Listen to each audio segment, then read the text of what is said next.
Hello, and welcome to yet another chess video I'm making for you.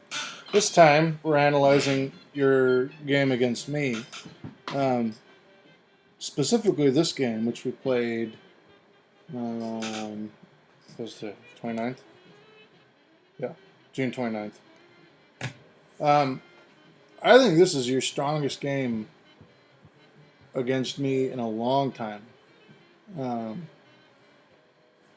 I was in a real deep think on certainly the opening. Well, not so much the opening, but mid game.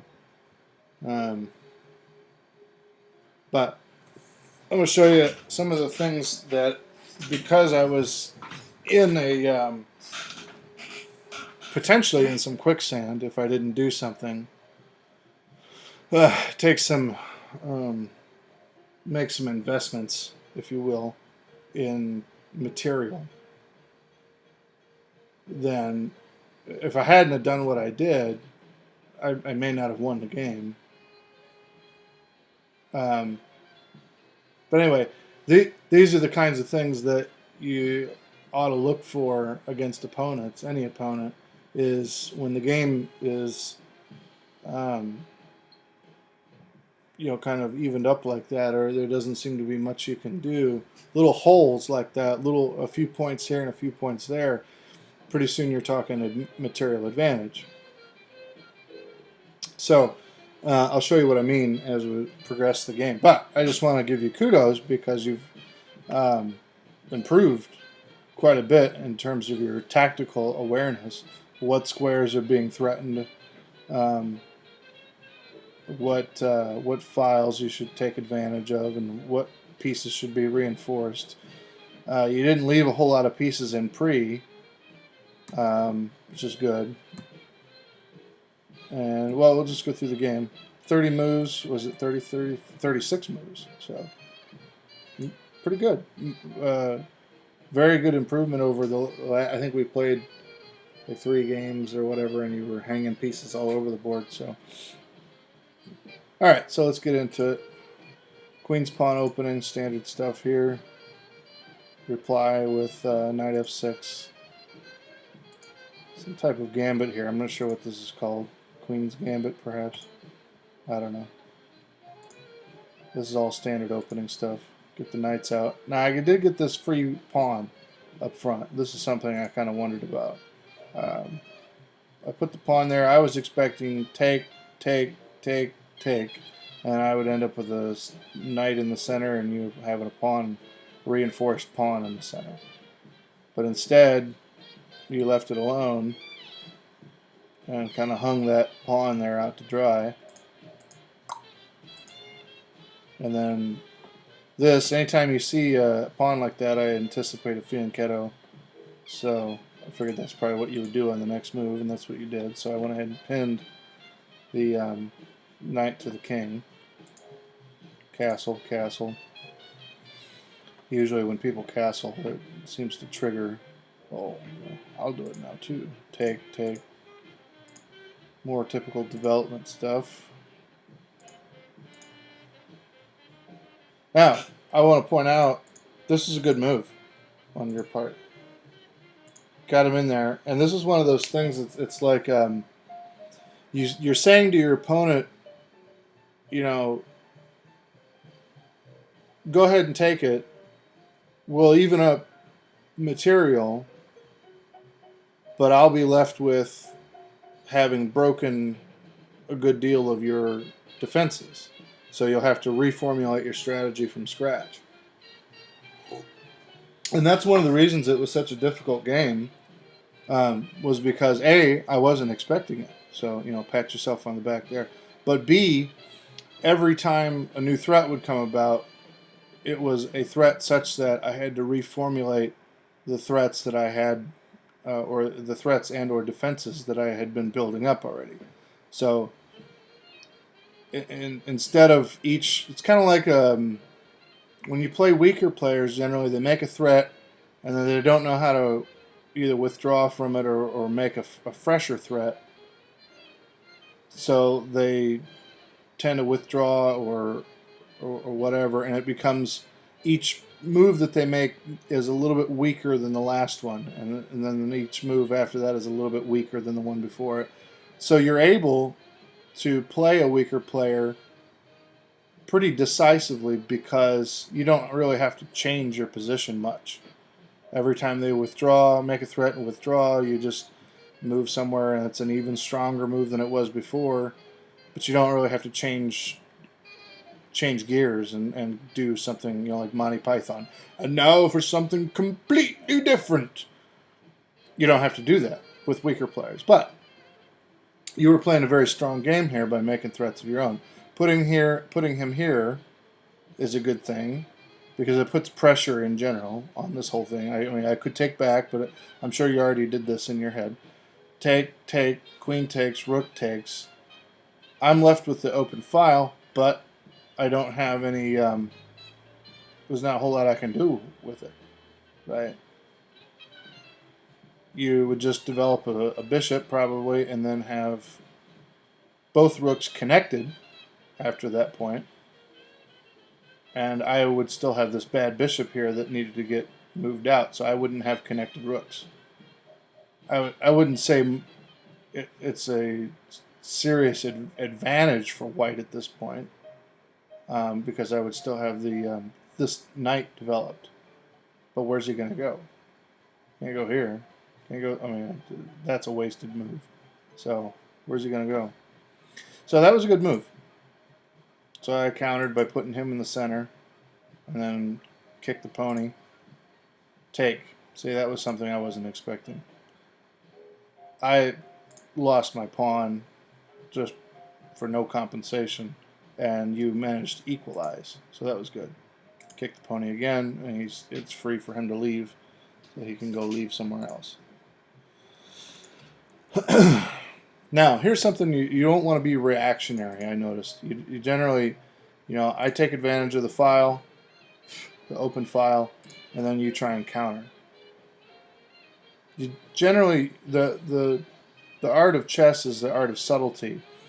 You want to make your moves as subtle as possible so that when you spring your trap, everything's in place and your opponent was none the wiser.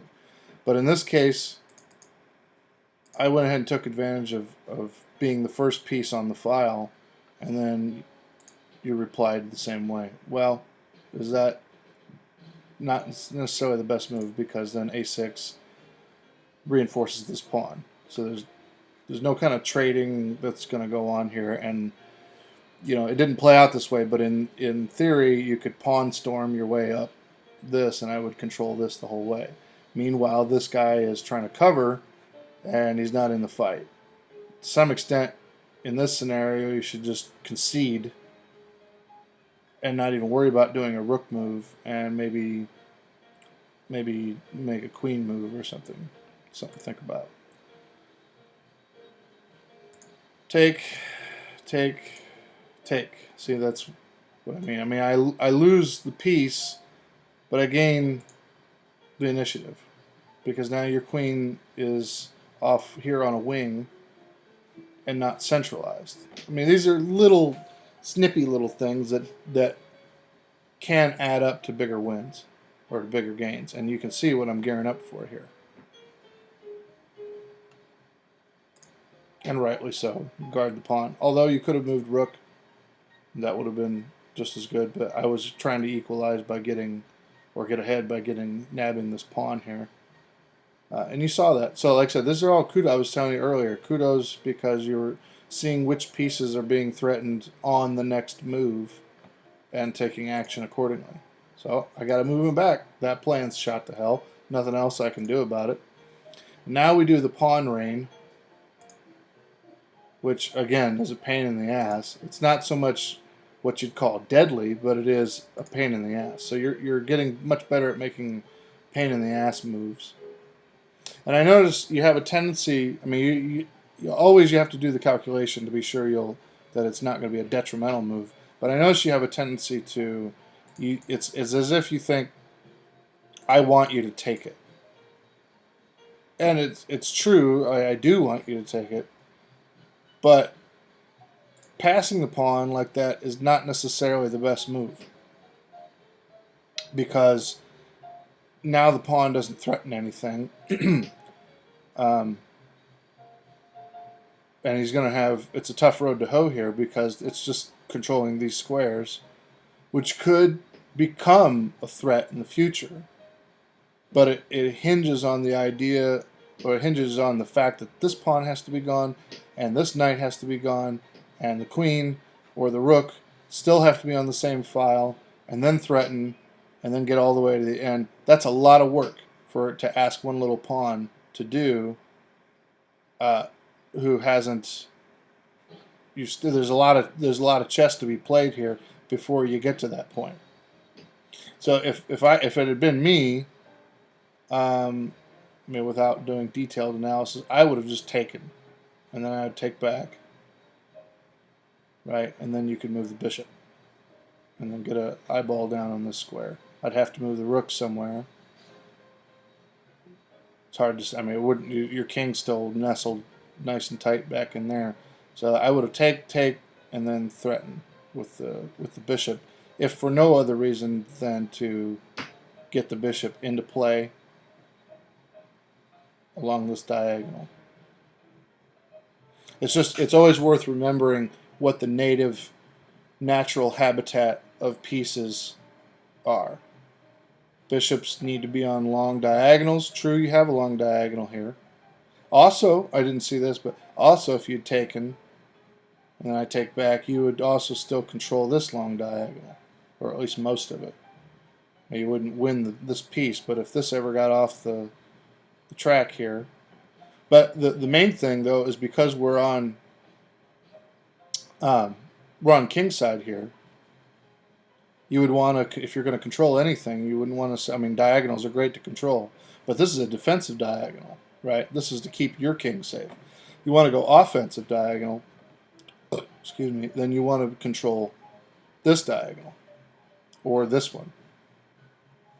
And so you've got a bishop here that can do just that, which he didn't get positioned much to do that. So you're anticipating that I wanted you to take, so you're like, oh, I don't know what he wants me to do, but I'm not going to do it. I'm not going to take it. Very well. Again, if you take, I mean, you see where this is going, this kind of theme here. Now I centralized the knight, and again, you saw what was up. Good job. You saw this check here, this family check. Would have forked that queen. Like, nope, I ain't gonna let it happen. And so now, this is where I burned up most of my time control, was on this deep think here. What do I want to do? What do I want to do? My thought was threaten the bishop. And the reason for this was because I wanted to weaken the king's side. I wanted to break one. You'd already broken one of the windows, but I needed to. It compensated for it because you had the bishop guarding it. So I needed to break another window so that I could get some kind of action going on your king's side. And the family check was out of the. I guess it's not a proper family check, but I still call it a family check. Anyway, the family check is out of the game because of the rook.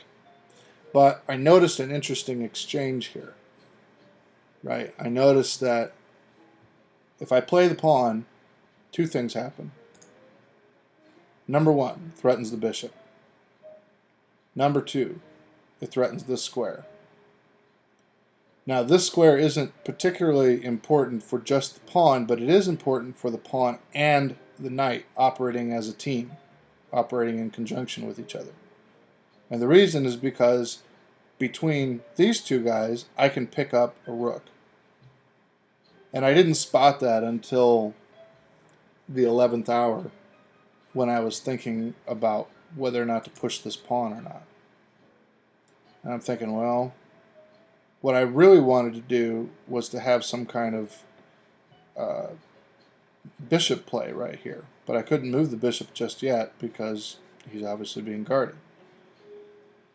So I knew that if I can't get the family check, then I will threaten the bishop and then guard the square, and then get the check, and then the only option you have is to take back with the rook, and then I would take the rook for the cost of a knight and a pawn, which works for me. So that's the little. So I'm only up, let's see, 2 points at that point, right? So 3, 4. But it seems as, I mean, point-wise, I'm only up by 2 points, but positionally, I'm up quite a bit because that rook's gone, and that was your last rook off the board. So I'm the one left with the only rook left on the board, 2 knights to your bishop pair, which is worth quite a bit. So that, I mean, it's still a very, it's not a one game by any means. There's still I still have all my work in front of me. So then you move. Probably a better move would have been bishop here to double protect this square. I'm not sure what this was all about. I think you wanted to get a check here, but that would have been basically a spite check. I think you were hoping that eventually I would move this. I'm not sure, but anyway, this was a bad move because of that. Take, and now I am cat's whisker away from getting a queen on that square. Well, true, it's, you know, you got some backup here, but it's not the move I make now, or it's not the move that I make on the next move that counts. It's the move I make after that. That's the real key. And I think it's clear I don't mean to sound condescending, but it's clear you're starting to get that because you're thoroughly, you know, confounding my attacking ideas here. Oops. Now that is a problem because now that bishop, his only mission in life is to keep the pawn from advancing.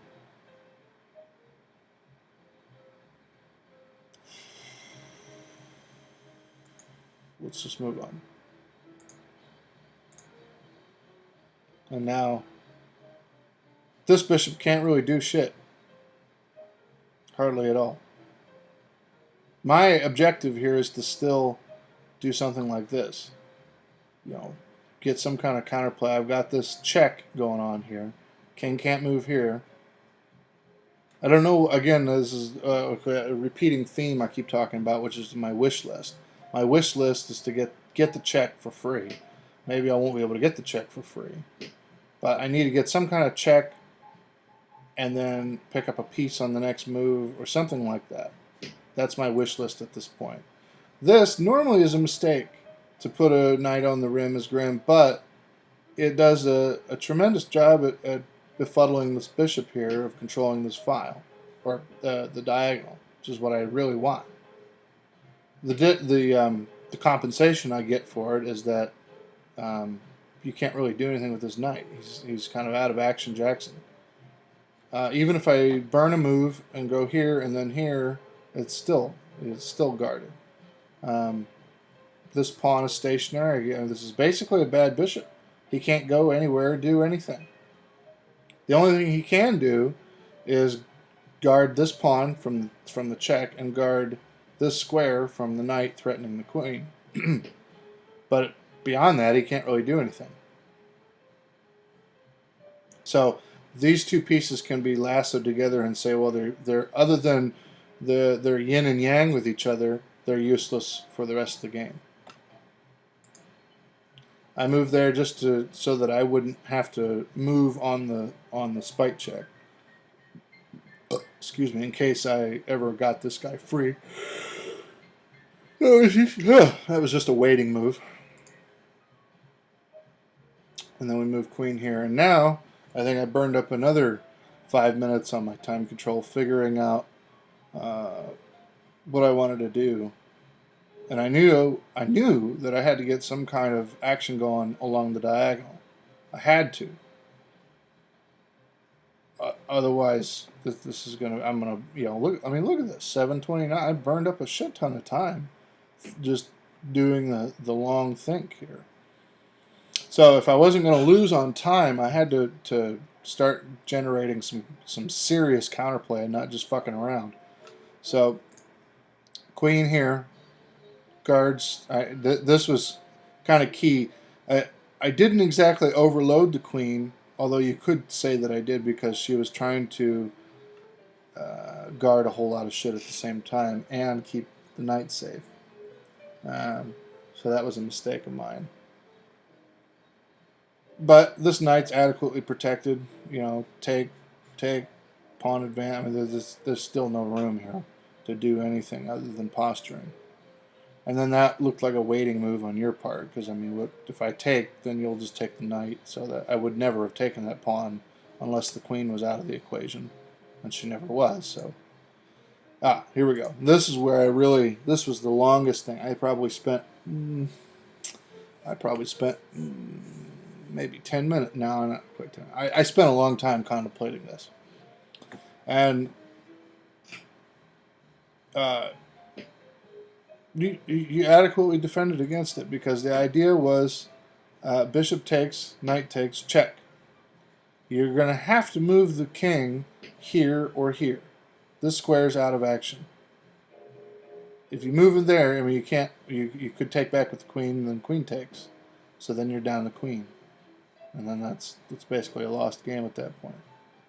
So I knew that if you took, that I would pick up the check, and then and this is what I was talking about seeing what kind of bargains there are on the chessboard for you to snatch up when the price is right. In this case, I put a rook up in your shit. You take the rook and you say, oh, I'm up a rook. And then I take back the bishop. Right? So now I've got 3 to 5. Then you move, that puts you in check.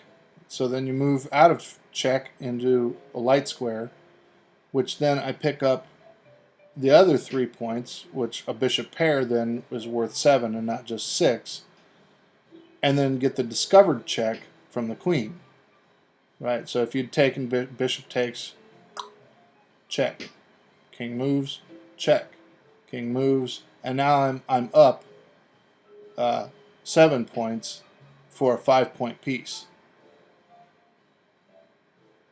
And plus I've got the checking initiative. Now it still raises the question about, you know, how am I finally going to get a mate threat here? But you have only one piece that can threaten files and ranks, and that's the queen, and she's going to have a hard time fighting her way through here just to get the check, only to be thwarted by another check or whatever. Anyway, you get the idea. So you saw that, or at least you saw something similar to it, and you saw that it wasn't a good idea to take the rook, so you move the queen.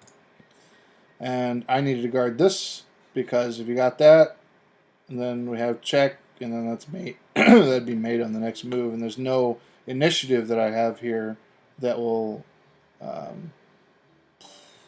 get me a checkmate before you take the bishop and then get mate yourself. So I have to back my plan off, back off the gas a little bit, and guard a key pawn. So I mean, it's good that you saw that you're adding up moves like that. This was your downfall, right there. I'm not sure what the motivation behind that was. I'm guessing you were trying to, like, I don't know, get the bishop into play. If you were trying to get the bishop into play, you could do that just by, you know, moving him around here. Yeah, so that doesn't really certainly didn't help you any. Yeah, remember the idea of breaking the windows. You got the A-team going on right here. So don't break up the A-team unless you absolutely have to, because of a forced move, or because somebody left hung a piece. If somebody had hung a rook right here, then yeah, go ahead, take it. But if all you're doing is sending them on a fishing expedition, then no, because here's the formation, right? You get all the sheep in a row. That's nice, except you left the gate open right here. This only works in certain scenarios where you've got the triangle completely locked down, right? You don't have the triangle locked down here with other pieces. preferably you do it over on a corner, like something like this, where there's absolutely no chance in hell of breaking through, you know. But anyway, here's why. Check, take, and now the noose is tightened dramatically. He only hits one move away from mate at this point. I know you see that, which is why you move there. But then this is a problem because anytime the king and the queen are aligned, remember dinner bell goes off and you need to see an opportunity. This is purely a defensive move. King can't move here, king can't move there. If this guy moves somewhere else, then again we have it's problems. Problems for white all over the place here. So a purely defensive move because you're trying to have another piece take back if I promote to queen. Well, I'm not going to promote to queen, right? Because it's not advantageous to do so. But I did notice this, which is why I moved this guy into position. Still protecting this pawn. And that, I think you were trying to, you know, double up. Double down on your defense there. What you should have done is moved her off. Right? Or let's see, where was she? She was right there. So maybe, let's see, maybe moved her right here. Right. You've got the pawn covered. It's this. This is what you got to worry about. This was the big problem. I mean, anytime you see that on your own side, you need to really seriously worry. And hopefully it'll be your move when you, well, hopefully it won't, you won't let it happen to begin with. But if it happens, then if your opponent doesn't take advantage of it on his move, then on your move, you've got to plug that hole first before you go off on an attack. Unless, of course, like I said, there's always exceptions. So unless you see a mating net or a forced mate or something like that, or he left his queen in pre or whatever, but you need to never let this happen. Never, never, never let this happen. Here's why. Yeah. He's guarded. I mean, I know you've seen all this or whatever, but and then it's over. But I just want to, make sure you burn these patterns into your brain. No. No! No! No!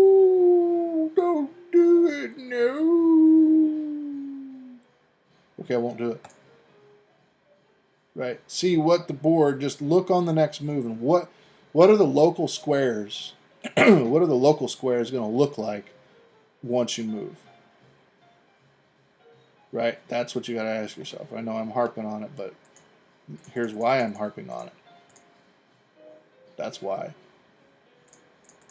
All right. So anyway, all in all, a very deep think for me. Certainly not a handily easy win. So you're clearly doing something right.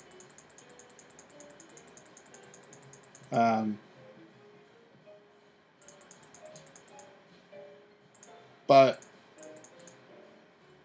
what was I going to say? What was I going to say? I don't know. Well, just keep doing whatever the hell you're doing. You're doing chess puzzles or whatever, or maybe you're, But the main thing though is the not letting. I do want to point out one thing. At no point during the game did your queen ever get any kind of threats in on the king. Excuse me, on my king. Right. There was I don't think there was any time where, let me look at the game list here.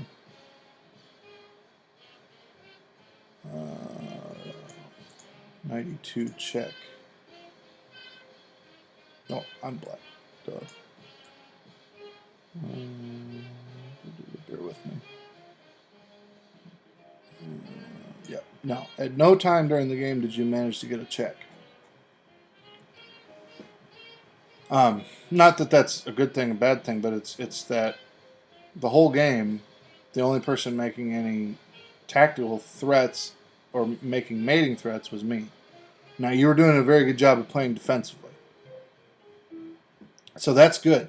That part, that defensive aspect of it, and the kernel of the defensive aspect of it isn't any one thing that you did here. Like oh, just always put it on the square. That's too simplistic. The idea is to be plastic in your thinking, which is seeing what squares, or making sure what squares are safe and which squares are being threatened, and acting accordingly. The difference, though, is that when you are, or in addition to that, though, that's the defensive aspects. That's 50% of the game. Is knowing how to act defensively when you're down. The other half is acting offensively. And since you were white, you had the opportunity to act offensively. You did this kind of strange gambit-looking thing that has very little in terms of development here for white, right? Because a good deal of your shit got bunched up over here, and even though there's a bishop fianchettoed over here, you still got a broken window here. So I'm sure there's plenty of theorists that would argue that this is fine, and yeah, I guess it is for the most part. It still offers plenty of good counterplay and all that jazz. But ideally, you want to castle the king into a perfect fortress like this and not have anything going on. The knight out here, that's what you want. And you move that pawn instead of this pawn, which is what I think you should have moved. Right, so here, and then I guess you could take that and then castle at some point. Something like that. That formation is what you want, because that's exactly what I wanted to do. I think I did that. That's to me, that's a much more sound fortress than what happened. What was that? Oh, I changed the game, didn't I? Oh well, fuck it. Anyway, so you get the idea. I'll see it in the next video.